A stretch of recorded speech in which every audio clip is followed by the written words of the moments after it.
नमस्कार, NDTV India में आपका स्वागत है। मैं हूं मनोरंजन भारती। आज हम बात करेंगे पश्चिम बंगाल के नेता अधीर रंजन चौधरी से। आपको बता दूं कि अभी लोकसभा में वो सबसे बड़े दल, जो विपक्ष का सबसे बड़ा दल है, कांग्रेस के नेता हैं और पश्चिम बंगाल कांग्रेस के अध्यक्ष हैं। 1999 से लगातार जो है वो सांसद रहे। आप कह सकते हैं कि अभी जो लोकसभा है उसमें कांग्रेस के सबसे वरिष्ठ सांसदों में से एक हैं। अधीर दा, आपका बहुत बहुत शुक्रिया, आपने वक्त निकाला एनडीटीवी से बातचीत करने के लिए। सबसे पहला सवाल मेरा आपसे यही है कि बिहार चुनाव के बाद जिस ढंग से पार्टी में कुछ आवाजें उभरी हैं, क्या आप उसको सही मानते हैं? कहा गया कि कांग्रेस जो है जनता को मजबूत विकल्प के तौर पर नहीं देख रही है।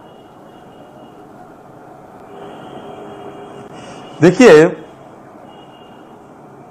कांग्रेस पार्टी में बहुत सारे दिग्गज लोग हैं, बहुत सारे बुजुर्ग भी नेता है, कद्दावर नेता की कोई कमी नहीं है।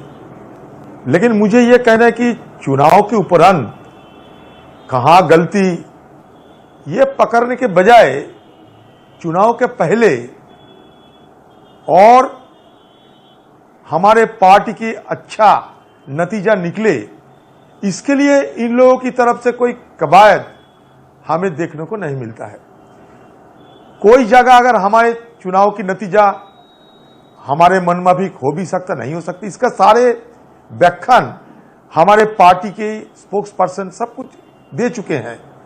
बिहार में हमें यह सही है कि हम बहुत सारे सीट में लड़े हैं, मुकाबला में उतने सारे सीट हम हासिल नहीं कर पाए, जीत हासिल नहीं कर पाए, ये बिल्कुल सही है। लेकिन जो सीटें हमें मिली थी, वो सीट की अगर क्वालिटी आप देखें, वो सीट में हमारा उम्मीद कितना थी, इसका अगर आकलन किया जाए तो ये बिल्कुल साफ हो जाएगा कि हमारे जितने सारे सीट हमें दिया गया था उसमें कैटेगरी में ज्यादातर सीट की हाल हमारे लिए अच्छा नहीं था। फिर भी हम महागठबंधन की धर्म जो है वो धर्म को पालते हुए हमें जो सीट मिले वो सीट से हम अपना जंग छेड़ा था।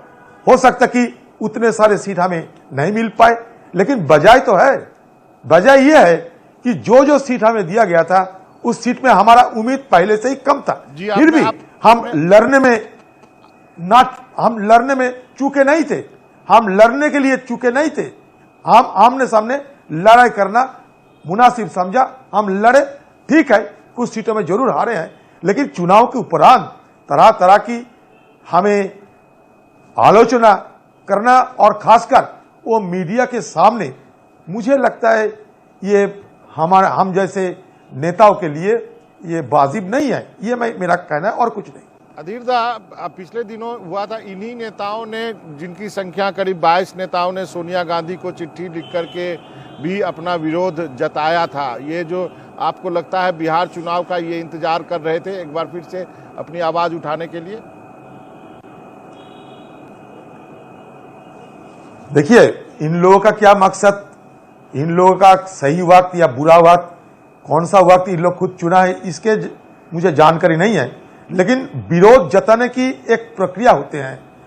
हर बात विरोध के नाम पर आप मीडिया के सामने आ जाए और हमारे आला कमान को हमारे आला कमान के खिलाफ बोलते रहे, ये हम जैसे आम वर्कर को सही महीनों में बर्दाश्त नहीं होता। क्योंकि देखिए, बंगाल में चुनाव की माहौल अभी पैदा हो रहे हैं, हमें यहाँ की हालत अच्छा नहीं है, हमारी जेब में ना पैसा है, ना हमारे संगठन उतना ताकतवर है, फिर भी हम लड़ने के लिए पूरा हम तैयार होके यहाँ खड़ा है।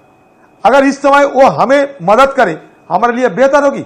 हमारे जेब में पैसा नहीं है और कांग्रेस पार्टी खास महीनों में अब poorest party of the richest person बन गए, तो मैं उन नेताओं को ये कहे, दरखास्त भी करे कि आप बंगाल के चुनाव में लड़ने के लिए आइए, हमारा प्रदेश में आप आइए, हमें कुछ पैसा दीजिए, हमें मदद कीजिए और यहाँ चुनाव में आप भाग भी लीजिए। हम आपको ये न्योता दे रहे हैं। बाहर घर पे बैठ के, एसी चेंबर में बैठ के बात करने की बजाय आप मैदान में उतारे। आइए, बंगाल में चुनाव अभी होने वाला है, अभी से इसका तैयारी हम कर रहे हैं, आप इस तैयारी में शामिल हो जाइए और खासकर हमें कुछ मदद भी कीजिए। यहाँ आके मदद कीजिए, अधीरदा जमीनी हकीकत को अब समझाइए, समझे। अधीरदा, आप ये न्योता कपिल सिब्बल को दे रहे हैं कि बंगाल चुनाव में आए प्रचार करने के लिए?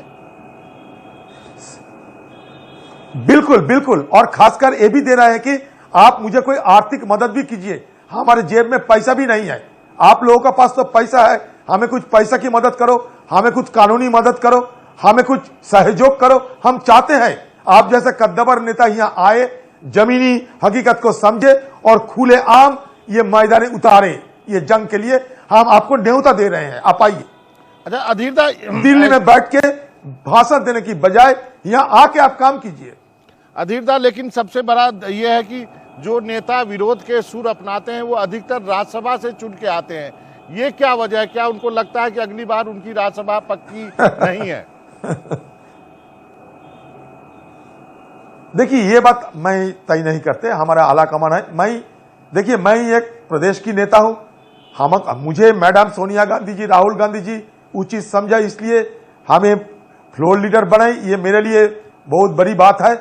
लेकिन मैं छोटे मोटे नेता हूं, मुझे ये जो महसूस है, मेरा जो एहसास है वो मैं जरूर बताने का कोशिश करते हैं।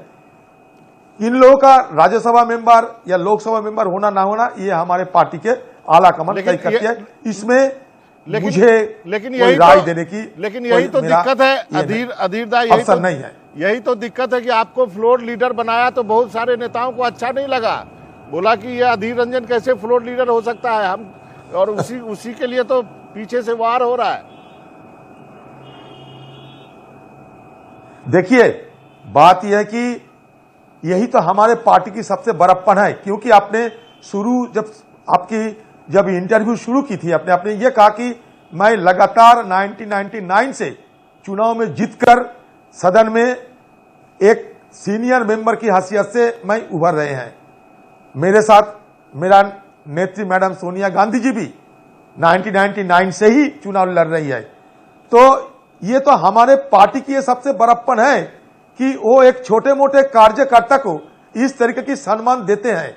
तो यही तो हमारे पार्टी की खूबियां है, यही तो हमारे पार्टी की पहचान है। कोई भी हिंदुस्तान के लोग, हम जैसे कोई भी लोग हमारे पार्टी में आकर शिखर में जा सकते हैं, यही हमारे पार्टी की सबसे बड़ा खूबियां है।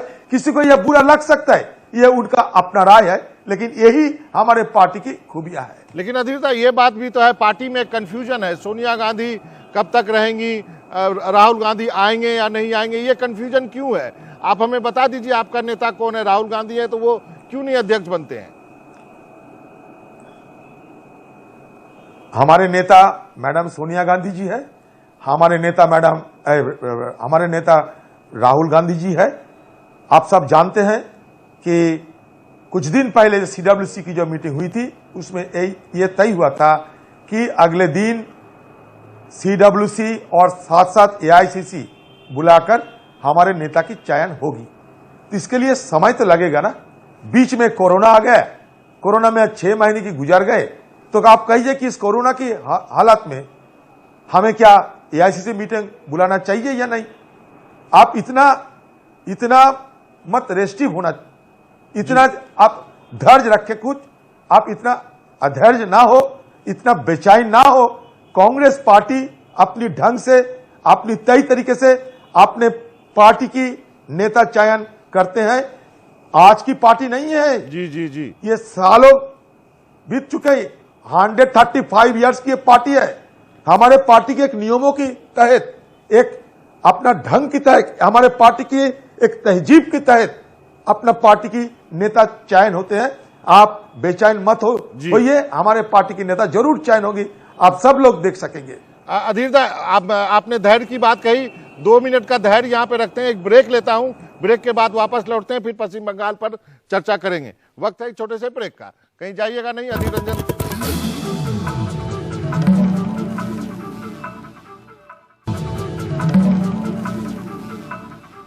एनडीटीवी इंडिया में आपका एक बार फिर से स्वागत है। तो हम आज चर्चा कर रहे हैं कांग्रेस के वरिष्ठ नेता, पश्चिम बंगाल कांग्रेस के अध्यक्ष अधीर रंजन चौधरी के साथ। और एक सवाल है कांग्रेस लीडरशिप पर, फिर पश्चिम बंगाल पे आता हूं। क्या कोई कांग्रेस में नॉन गांधी कभी पार्टी को लीड कर सकता है?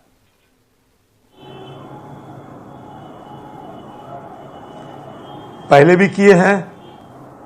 ऐसा नहीं कि आज तक किसी ने कांग्रेस पार्टी की लीड किया जो नॉन गांधी हो, बहुत बार किए चुके हैं। हो सकता अगले दिन भी। कांग्रेस पार्टी में हर तरह के लोगों के लिए दरवाजा खुला है। किसी को यह डर न रहे कि सोनिया गांधी जी और राहुल गांधी जी अपने पद संभालने के लिए किसी को प्रवेश करने में कोई पाबंदी लगा रहे हैं। बड़ी बात यह है कि हमारे काबिलियत नहीं है, इसलिए नॉन गांधी हम बोलते तो हैं, लेकिन सामने उभर कर कौन आता है नॉन गांधी?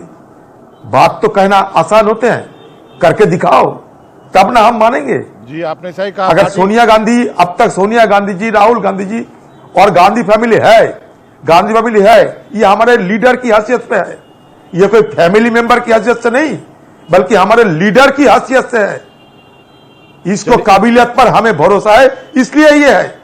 इन लोगों का काबिलियत पर हिंदुस्तान के लोगों की भरोसा है, इसलिए है। यूपीए 1, यूपीए 2, तब सोनिया गांधी जी की काबिलियत पर किसी ने शक नहीं जताई, किसी ने कोई सवाल नहीं जताई। आज जब हार गई है, तब उनकी काबिलियत पर शक जताई जा रहे हैं। राहुल गांधी की काबिलियत पर शक जताया जा रहा है। यह सही नहीं है, जरूर मैं कहूंगा। चलिए, अगला चुनाव जो है आपके यहाँ होने वाला है। एक अंतिम का सवाल है, क्या अलायंस करेंगे? पिछले दिनों मैंने सीपीआई एमएल के दीपांकर भट्टाचार्य जी का इंटरव्यू किया था। उन्होंने कहा था कि हम चाहेंगे कि कांग्रेस, लेफ्ट पार्टी जो और तृणमूल कांग्रेस मिलकर चुनाव लड़े बीजेपी को हराने के लिए। आपकी राय? देखिए, बंगाल में हम लोग सीपीएम पार्टी के साथ चुनावी गठबंधन पहले भी किया, अगले दिन भी करेंगे। आप जिस नेता की बात करते हो सीपीआई एमएल की है, वो माओवादी नक्सलाइट लीडर है। सीपीएम पार्टी की जो लीडर सीताराम येचुरी जी ने, उन्होंने पहले ये बात साफ कर दिए हैं कि बिहार और बंगाल एक जैसे जगह नहीं है। बंगाल के लिए हमें दूसरी ढंग से सोचना पड़ेगा और यहाँ हम कांग्रेस के साथ मिलकर हम चुनाव लड़ेंगे। ये इसका मतलब ये है कि दीपांकर भट्टाचार्य जिसकी बात आप कह रहे हैं, इनकी बात को खंडन उनकी पार्टी का ही दूसरी जो गठबंधन की जो दूसरी जोड़ी है सीताराम येचुरी जी ने, उन्होंने खुद खंडन किए हैं। और तृणमूल से कोई गठबंधन का सवाल नहीं है आपका? कोई सवाल नहीं है अभी तक। चलिए अधीर दा, आपका बहुत बहुत शुक्रिया, आपने वक्त निकाला हमसे बातचीत करने के लिए। आपका बहुत बहुत शुक्रिया जुड़ने के लिए कोलकाता से। नमस्कार।